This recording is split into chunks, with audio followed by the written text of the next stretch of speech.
Kita bertemu kembali pada pembelajaran e-learning mata kuliah ilmu lingkungan pada pertemuan yang ke-6 dengan topik sumber daya minyak bumi dan pengolahannya.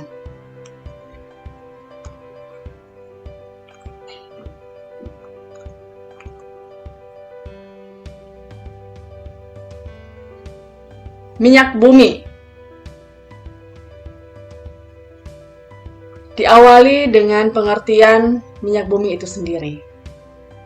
Apa arti minyak bumi dalam kehidupan kita sehari-hari?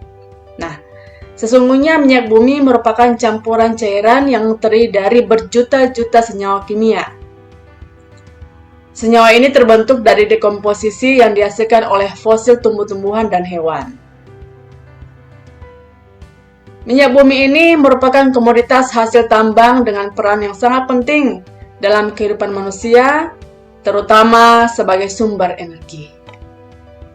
Nah, bahan bakar yang ada mulai dari LPG, bensin, solar, hingga kerosin, serta material seperti lilin, parafin, dan aspal, bahkan berbagai sumber kimia yang lain yang dibutuhkan untuk pembuatan plastik, karet, deterjen dan obat-obatan yang dihasilkan dari minyak bumi. Ya. Bagaimana proses pembentukan minyak bumi? Nah, sebagaimana yang kita ketahui bahwa minyak bumi ini terbentuk dari pelapukan berbagai macam sisa-sisa organisme seperti tumbuhan, hewan, jas ternik yang sudah tertimbun dalam dasar lautan bersama lumpur selama jutaan tahun lamanya.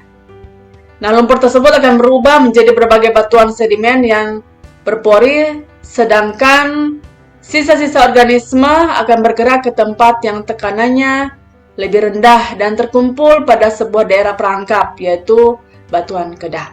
Ya. Bagaimana komposisi minyak bumi?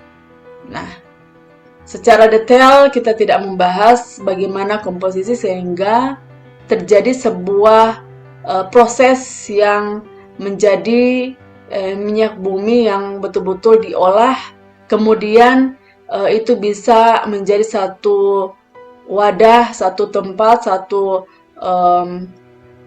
campuran yang betul-betul akan dimanfaatkan dan diekspor ya. Tetapi di sini bagaimana komposisi minyak bumi ini yang adalah campuran kompleks sebagian besar yaitu sekitar 90% sampai 97% terdiri dari senyawa hidrokarbon ya. Nah, hidrokarbon yang terkandung dalam minyak bumi terutama adalah alkana, sedangkan sisanya adalah sikloalkana, alkena, alkuna, dan senyawa aromatik. Nah, komponen kecil lainnya selain hidrokarbon adalah senyawa-senyawa karbon yang mengandung oksigen, belerang, ataupun nitrogen. Ya. Nah, kita lihat bahwa proses pengolahan minyak bumi di sini, ya, dalam proses yang ada bisa dilihat di layar, ya, untuk memperoleh minyak bumi perlu dilakukan proses pengeboran.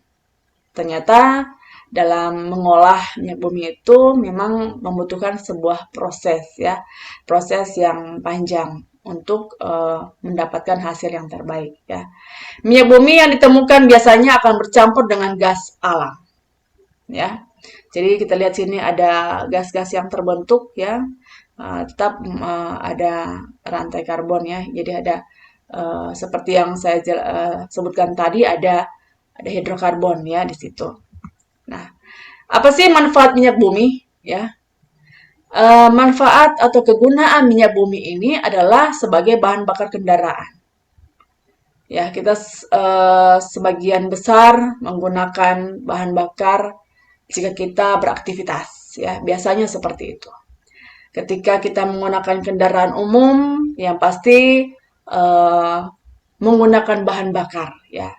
Bagaimana kita bisa sampai ke tujuan ya pasti menggunakan kendaraan bermotor. Nah, kendaraan bermotor ini menggunakan bahan bakar sehingga ada energi untuk berjalan ya. Nah, setelah kita tahu bahwa ternyata minyak bumi ini bermanfaat sebagai bahan bakar, maka bahan bakar ini seperti ya, contohnya seperti solar, bensin, ya, minyak tanah. Nah, ini eh, apa minyak bumi yang sudah diolah menjadi bahan bakar. Nah, sebagai bahan bakar ya untuk transportasi darat, transportasi laut ya, transportasi udara. Nah, minyak bumi ini menduduki peran yang sangat penting bagi kelangsungan hidup manusia. Ya, ya kalau kita pergi ke tempat yang lebih jauh, maka kita menggunakan kendaraan yang lebih cepat ya, yaitu pesawat. Nah, pesawat ini juga menggunakan bahan bahan bakar ya sebagai energi ya sehingga bisa sampai di tujuan. Jadi kehidupan manusia ini betul-betul um, memiliki satu pola jadi di mana manusia menggunakan bahan bakar ya sebagai energi untuk bisa sampai ke tujuan dalam uh, aktivitas sehari-hari. Kemudian yang kedua sebagai konstruksi. Nah, konstruksi ini yaitu berperan untuk memproduksi berbagai produk kimia. Ya, selain bahan bakar tadi, maka juga bermanfaat di bidang konstruksi, yaitu dalam pembuatan atap, pipa, aspal, cat, dan sebagainya ya. Itu salah satu beberapa bahan ya, bahan yang akan dihasilkan dari minyak bumi ini ya. Kemudian ketiga adalah sumber gas cair. Nah, gas merupakan produk harian yang kita gunakan untuk kebutuhan dapur. Jadi kebutuhan hidup manusia sehari-hari. Nah, selain berasal dari manfaat gas alam, gas cair atau LPG juga didapatkan melalui pengolahan minyak bumi.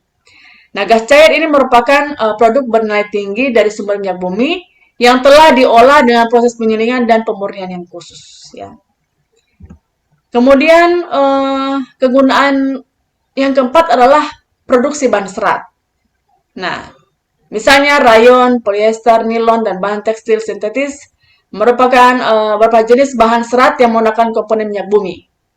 Nah, sumber daya minyak bumi ini yang telah melalui berbagai tahapan pengolahan akan menghasilkan produk bahan serat.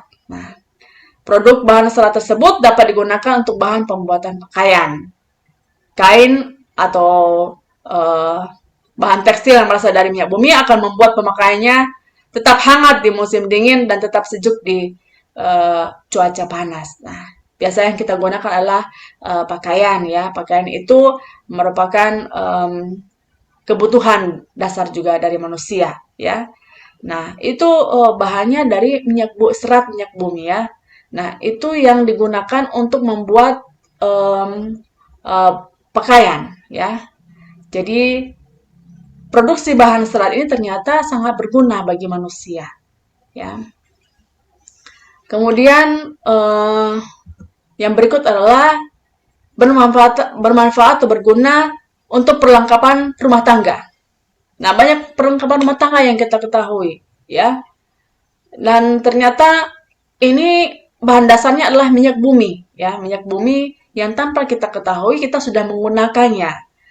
Nah, eh, biasanya digunakan untuk keperluan rumah tangga ya, itu diolah ya, minyak bumi ini diolah ya, diolah uh, sebagai sumber panas untuk mengolah aluminium, baja maupun besi. Kemudian selanjutnya alat memasak sebagai perabotan rumah ya diketahui menggunakan minyak bumi sebagai salah satu bahan pembuatnya. Ternyata um, apa yang namanya minyak bumi ini sangat bermanfaat bagi kita semua ya. Kemudian sebagai bahan campuran keperluan medis ya, bermanfaat sekali untuk keperluan medis. Di sini minyak bumi dipakai sebagai bahan pembuatan produk pembersih, obat-obatan, alat pelindung, dan alat keamanan tenaga medis. Misalnya saja, alat suntik yang terbuat dari plastik. Ini membutuhkan campuran minyak untuk mendapatkan bentuk yang sesuai dengan spesifikasi. Ya, ternyata banyak kegunaannya. Ketujuh adalah produk kecantikan. Waduh, ternyata bisa juga membuat beberapa produk kecantikan seperti parfum, cat kuku, make up, dan pewarna rambut. Ya. Minyak bumi juga digunakan sebagai bahan untuk membuat beberapa produk, mulai dari sabun mandi, sikat gigi, dan sampo. Kemudian ada juga beberapa kosmetik yang menggunakan hasil olahan minyak bumi sebagai campuran di dalamnya, ya. Dan ternyata memang minyak bumi ini banyak digunakan sebagai bahan dasar ya dari berbagai produk. Kemudian membuat peralatan elektronik, ya. Nah, peralatan elektronik yang biasanya dibungkus dengan kemasan plastik menggunakan campuran minyak di dalamnya. Nah, sebagai bahan pembuat plastik, minyak bumi biasanya digunakan untuk produk elektronik seperti televisi, uh, handphone ya, ponsel ya, komputer dan berbagai produk elektronik lainnya ya. Dan itu semuanya sangat berguna bagi kehidupan manusia ya. Minyak bumi sangat bermanfaat bagi manusia dalam beraktivitas sehari-hari. Demikian penjelasan saya pada materi yang ke-6 ini, dan kita akan bertemu kembali pada materi selanjutnya. Terima kasih.